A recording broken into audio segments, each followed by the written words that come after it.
tardes a todos. El día de hoy les hablaremos acerca del proceso de restitución de tenencia. En primer lugar, daremos a conocer de qué trata o en qué consiste este proceso. Este proceso le permite al accionante recuperar la tenencia de un bien que se encuentra en manos de un tercero, adquirido por medio de un contrato, como es el caso del contrato de arrendamiento. Esta es una acción civil. Esto quiere decir una demanda que le permite al propietario de un inmueble recuperar la tenencia de su propiedad, como es el caso de una propiedad arrendada, como lo decíamos anteriormente, donde el arrendador busca que el arrendatario le desocupe la casa una vez terminado el contrato de arrendamiento, o en caso de que se demande la terminación del mismo por incumplimiento por parte del arrendatario. Desde Chivor, Boyacá, su informante Dania Daza. Ahora nos dirigiremos a Chía, Cundinamarca, donde se encuentra mi compañera María Paula, quien nos dará detalles más específicos acerca de este tipo de proceso. Muchas gracias, Dania. Buenas tardes para todos. Inicialmente, cabe aclarar que este es un proceso donde procede cuando el demandado ostenta la tenencia de la propiedad y no la posesión. Es una diferencia importante. La tenencia, por lo general, siempre deriva de un contrato en el que se reconoce el dominio ajeno, y eso es lo que la caracteriza. Para que proceda la acción restitutoria, el demandante debe probar que el demandado ocupa el bien en calidad de tenedor, pues si éste no lo prueba y en su lugar el demandado prueba que ocupa la propiedad en calidad de poseedor, entonces el proceso restitutorio fracasaría, debiendo el demandante recurrir a una acción reivindicatoria.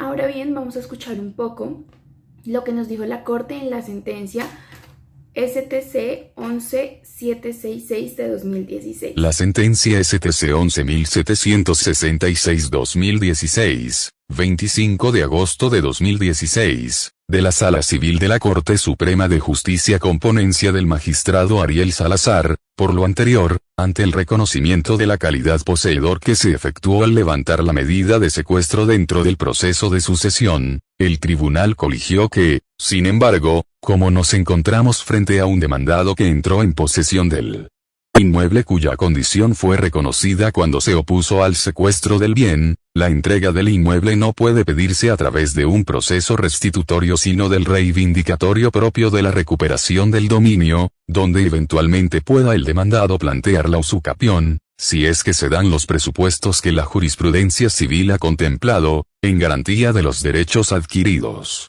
Como quedó anotado en precedencia, cuando se habló de la jurisprudencia base de esta decisión y sin que se pueda afirmar en este proceso que a partir del registro de la adjudicación del bien al Instituto Colombiano de Bienestar Familiar, pueda seguir siendo poseído legítimamente por el demandado para seguir contando el término para la usucapión.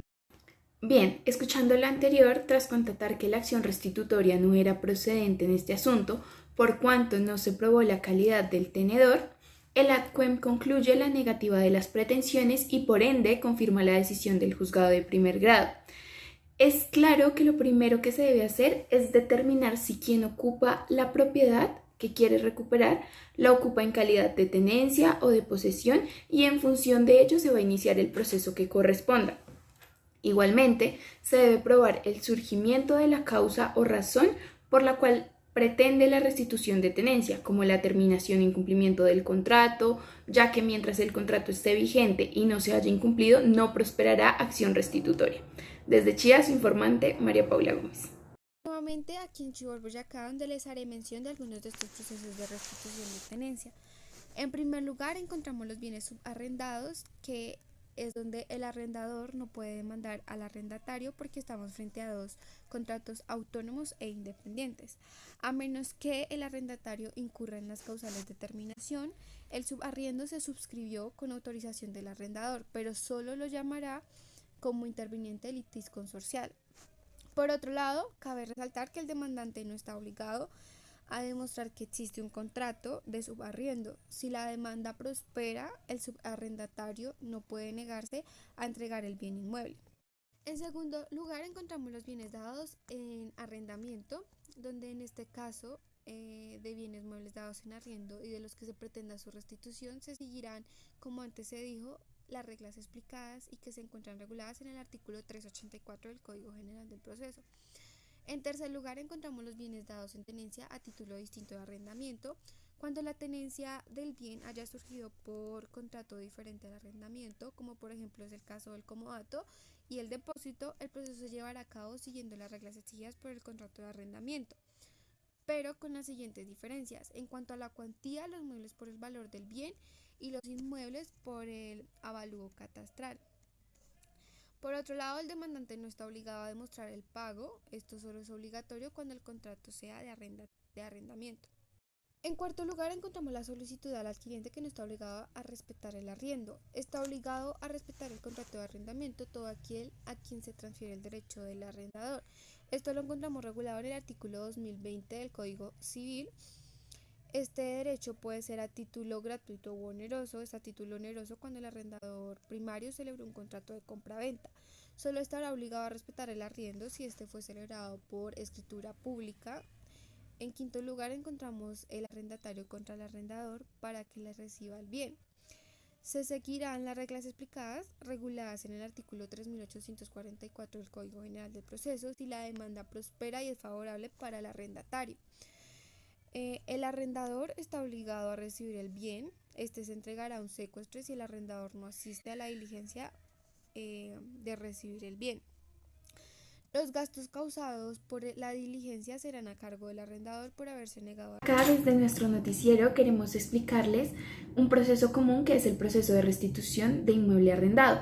Este proceso está regulado por el artículo 384 del Código General del Proceso, que fija las reglas que debemos seguir para tramitar la demanda de restitución de tenencia.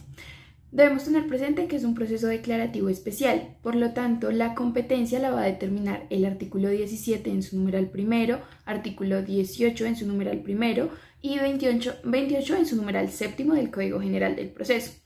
¿Por qué? Porque ahí nos va a especificar que será el juez municipal o del circuito del lugar donde se encuentre ubicado el bien inmueble el que le corresponderá llevar a cabo el proceso. Se va a mirar un tema de cuantía. Cuando es un contrato a término fijo, se tomará el número de veces por el que se pacta el contrato y se multiplicará por el valor actual de la renta. Cuando es un contrato a término indefinido, el valor de la renta actual durante los 12 meses. Debemos tener en cuenta que acá no es requisito una audiencia de conciliación o la conciliación prejudicial. La prueba del contrato es fundamental para que se tenga o se inicie este proceso de restitución de inmueble arrendado. Por lo tanto, puede ser un documento, un interrogatorio de parte, la expedición judicial, demostrar la tenencia del contrato de arrendamiento.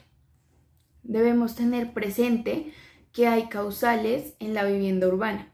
No puede ser mayor a 12 meses para habitarlo, para demorarlo, para repararlo o para entregarse a la persona que lo compró. Esas serían unas causales de restitución en la vivienda urbana. Para dar por terminado nuestro programa de hoy, mi compañera Dania Daza nos remitirá un informe con respecto a este tipo de proceso. Finalmente, televidentes, como anexos de este proceso, podemos decir que se requieren los documentos que comprueben este tipo de contrato.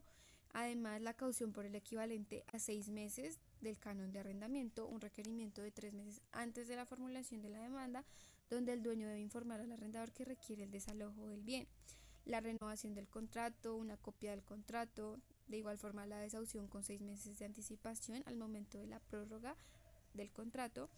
En cuanto a la mora, cuando es de solo los cánones de arrendamiento, se tramitará en única instancia los cánones y otros servicios a cargo del arrendatario, como el caso del agua, la luz. Este se llevará a cabo en doble instancia según la cuantía. Los legitimados en la causa por activa son el arrendador, el propietario o poseedor, y los legitimados en la causa por pasiva se dirige al inquilino según la ley 820 del año 2003, la cual habla de la solidaridad del cumplimiento de las obligaciones de los arrendatarios, cualquiera que sea la obligación. En cuanto a la consignación, esta puede ser prejudicial o judicial. El derecho de retención, la retención o entrega de dineros consignados hasta que se compongan las mejoras, hay una multa del 30%. Las medidas cautelares, donde el embargo y el secuestro de la totalidad de los bienes del demandado cuando quiera que se establezcan los cánones y además la restitución provisional del inmueble. Se retoma el control del bien hasta que se dicte la sentencia, se puede arrendar nuevamente. En cuanto a la sentencia, la diligencia de entregar solo se opone el poseedor. Muchas gracias por escuchar nuestro programa. donde aprendemos juntos sobre los diferentes procesos civiles.